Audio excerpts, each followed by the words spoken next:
Good morning all of you. 12th class physics chapter 3 current electricity. आज हम topic पढ़ने वाले हैं work done.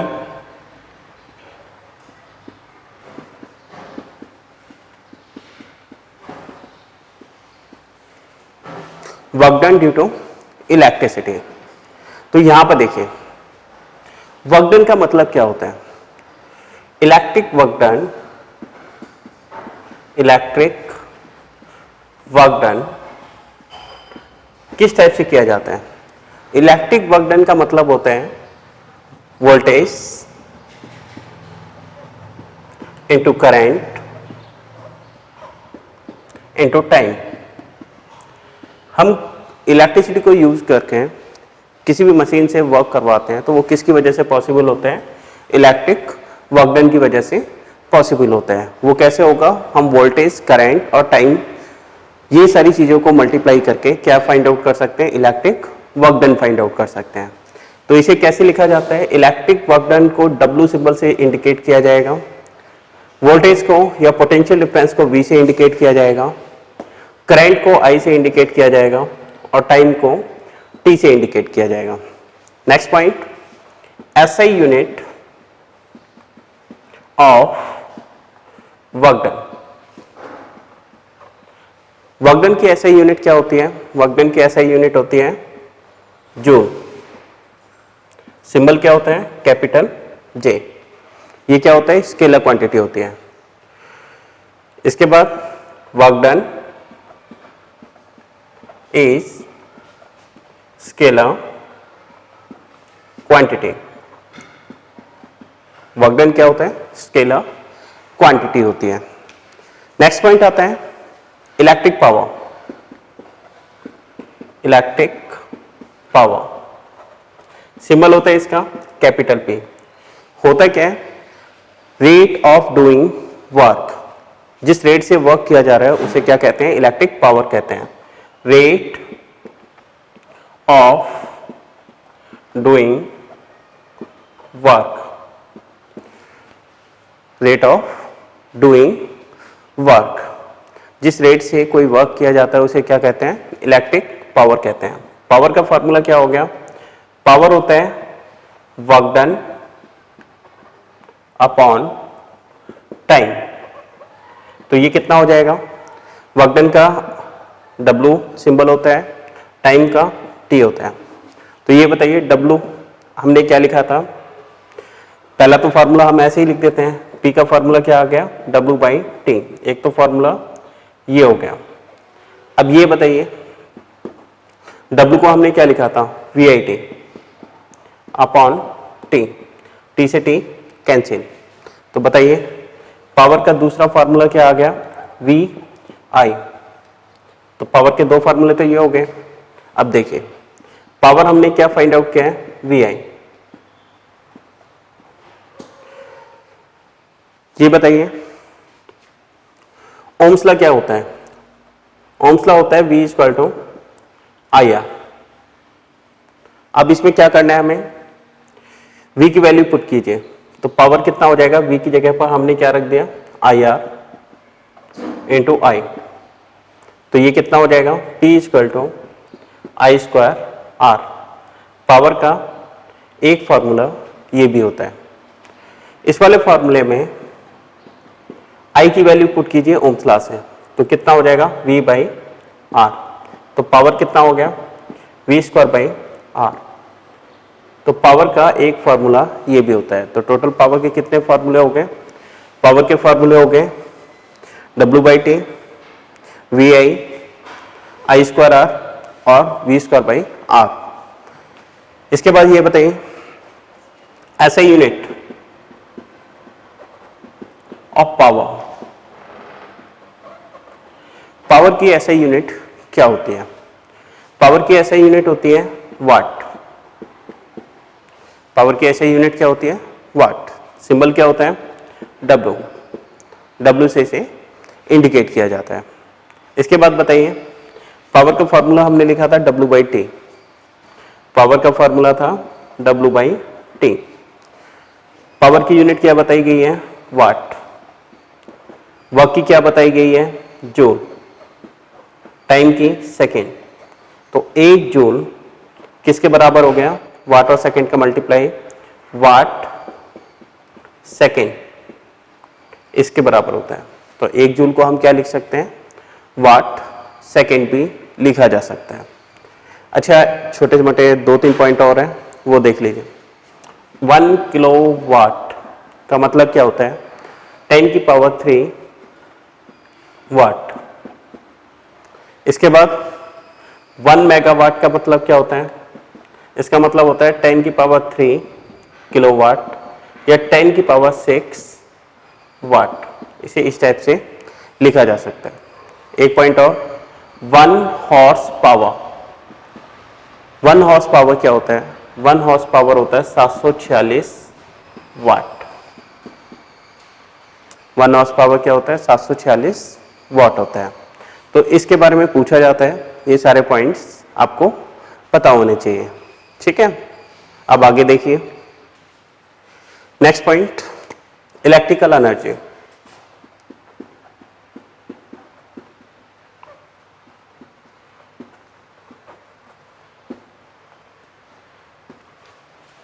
Electrical energy, electrical energy क्या होता है? इलेक्ट्रिकल एनर्जी का मतलब होता है, इलेक्ट्रिकल एनर्जी ये पावर इनटू टाइम होता है, पावर कंजप्शन इन पर्टिकुलर टाइम। सपोज कीजिए अगर कोई एपरेटस चलाया जा रहा है, उसकी पावर वाट में कितना है और कितने टाइम तक उसे यूज किया गया है, उसे अगर मल्टीप्लाई कर देते तो इलेक्ट्रिकल एनर्जी कंजप्शन आ जाता है। ठीक है, तो इसकी एसआई यूनिट क्या होती है? इसकी एसआई यूनिट होती है, पावर की क्या होती है? वाट, और टाइम की second.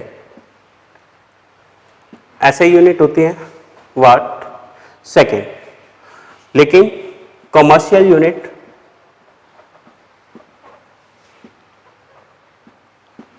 Of electrical energy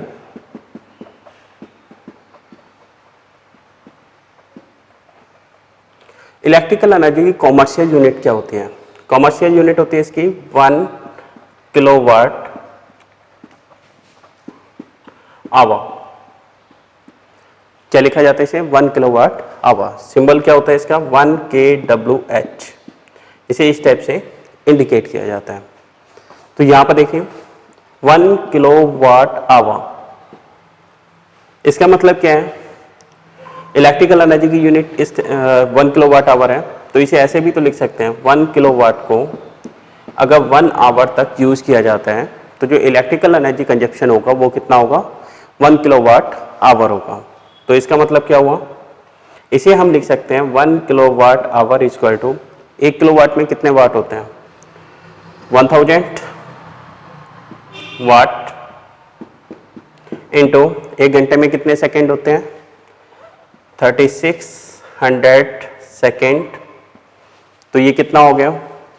1 kilowatt hour equal to 3.6 into 10 की पावर 6 वाट सेकेंड। ठीक है, ये पॉइंट लगा दिया, उसकी वजह से 6 लिखा है यहाँ पर। 1 2 3 4 5 आना चाहिए था, एक पॉइंट शिफ्ट कर रखा है, तो ये कितना हो गया? 6 लिख दिया। सॉल्व करके देखोगे उतना ही आएगा। इसके बाद यहाँ पर देखिए, एक तो फार्मूला ऑप्शन में ये आ जाता है, इसे 1 किलो वाट आवर को 3.6 इंटू 10 की पावर 6 वाट सेकेंड भी बोल सकते हैं। इसके बाद 1 kilo watt hour equal to 3.6 into 10 की पावर 6 वाट सेकेंड को क्या बोला गया था? वाट सेकेंड को जूल बोला गया था, तो इसे जूल भी लिखा जा सकता है। तो इलेक्ट्रिकल एनर्जी का ये फॉर्मूला होता है, इस टाइप से हम इलेक्ट्रिकल एनर्जी को काउंट कर सकते हैं। ठीक है, नेक्स्ट पॉइंट आता है joule heating effect. Joule heating effect क्या बताता है?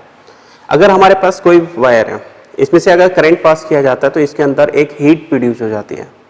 हीट किसकी वजह से प्रोड्यूस होती है? रेजिस्टेंस की वजह से, जो कोलिजन होता है पार्टिकल का, उसकी वजह से हीट प्रोड्यूस होती है। तो यहाँ पर देखिए जूल हीटिंग इफेक्ट क्या बताता है? According to Joule, according to joules, when current flow in a wire, then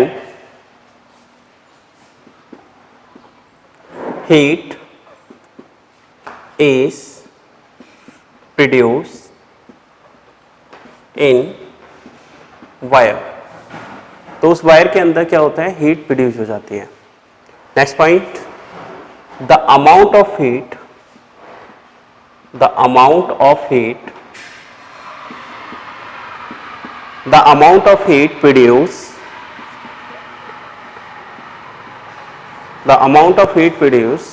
depends on following factors.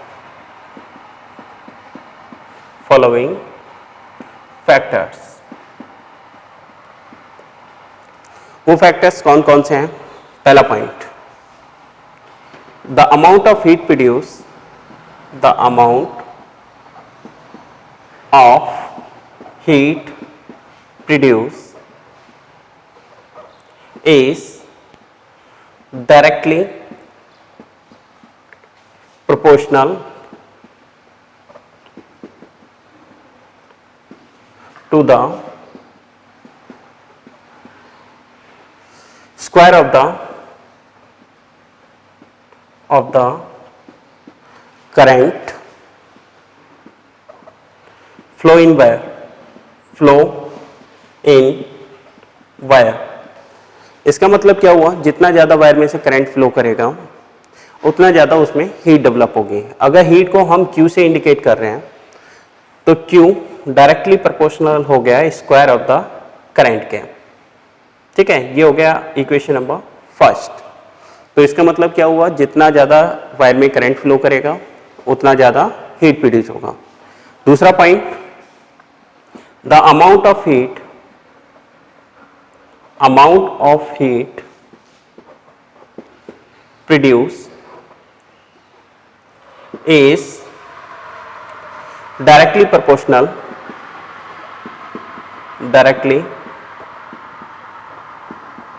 Proportional to the resistance of wire. इसका मतलब क्या हुआ? अगर वायर का रेजिस्टेंस ज़्यादा होगा तो उसमें ज़्यादा हीट प्रोड्यूस होगा. इसका मतलब हुआ Q डायरेक्टली प्रोपोर्शनल R. यहाँ से हमें एक क्वेश्चन का आंसर मिलता है कि हीटर का जो कॉइल है वो एलॉय का Q बनाया जाता है, कंडक्टर का Q नहीं बनाया जाता. तो एलॉय में क्या होता है? एलॉय का रेजिस्टेंस कंडक्टर के कंपैरिजन में काफ़ी हाई होता है. हीटर में हम चाहते हैं कि रेजिस्टेंस बढ़े जिससे कि उसमें ज़्यादा हीट प्रोड्यूस हो. तो रेजिस्टेंस हमने कैसे बना दिया? एलॉय का उसका फिलामेंट बना के. ठीक है, उसकी जो स्प्रिंग होती है वो एलॉय की बनी होती है. तो ऐसा करके हमने क्या कर दिया? रेजिस्टेंस इंक्रीज कर दिया.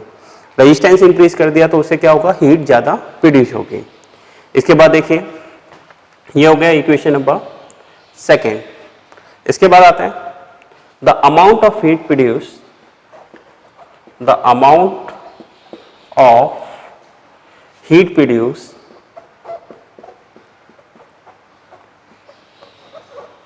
is directly proportional to the time in which current flow in wire. तो वो टाइम जिसके अंदर करंट वायर के अंदर फ्लो कर रहा है उस पर भी हीट डिपेंड करती है, डायरेक्टली प्रोपोर्शनल होती है. इसका मतलब ये होगा वायर में जितना ज़्यादा टाइम तक करंट फ्लो करेंगे उतना ही ज़्यादा उसमें हीट प्रोड्यूस हो जाएगी. तो आपने देखा होगा कई बार हीटर का जो कॉइल है अगर उसे काफ़ी टाइम तक चलाते हैं तो वो इतना ज़्यादा हीट प्रोड्यूस कर लेता है, वो वायर इतना गर्म हो जाता है कि मेल्ट हो जाता है. तो वो इस रीजन की वजह से होता है. इक्वेशन फर्स्ट, सेकंड, थर्ड तीनों को कंबाइन कर दीजिए. अगर तीनों को कंबाइन करेंगे तो ये क्या आ जाएगा? Q directly proportional I square RT. Directly proportional के साइन को हटाने के लिए हम एक कांस्टेंट लगाएंगे जिसे जे कहा जाता है, where J is a constant, J is a constant, J एक कांस्टेंट होता है जिसे कहा जाता है जूल्स हीट मैकेनिकल कांस्टेंट, इसे बोला जाता है जूल्स हीट मैकेनिकल कांस्टेंट। ठीक है, तो इस टाइप से हम जूल्स हीटिंग इफेक्ट को समझ सकते हैं। तो जूल्स हीटिंग इफेक्ट के बारे में एक बार और बता देते हैं। इसमें आपको क्या याद रखना है, अगर किसी वायर में से करंट को फ्लो किया जाता है तो उसमें क्या जनरेट होता है, हीट डेवलप हो जाता है। ये जो हीट डेवलप हुआ है वो कई फैक्टर्स पे डिपेंड करता है। पहला फैक्टर, ये हीट डायरेक्टली प्रोपोर्शनल होता है square of the current flow in the wire. Wire में जितना करंट फ्लो होगा उसके स्क्वायर पे डिपेंड करेगा। इसके अलावा ये जो अमाउंट ऑफ हीट जनरेट हुआ है वो किस पे डिपेंड करेगा, रेजिस्टेंस ऑफ वायर पे डिपेंड करेगा। तीसरा पॉइंट, ये जो अमाउंट ऑफ हीट जनरेट हुआ है वो किस पे डिपेंड करेगा, वो टाइम पे डिपेंड करेगा। इन तीनों को कंबाइन करेंगे, इक्वेशन बन जाएगा Q directly proportional I square RT। यहाँ पर इस डायरेक्टली प्रोपोर्शनल के साइन को हटाने के लिए हम एक कांस्टेंट यूज करते हैं जिसे J बोला जाता है। J का मतलब होता है जूल्स हीट मैकेनिकल कांस्टेंट। इस टाइप से हम इसे याद कर सकते हैं। Thank you.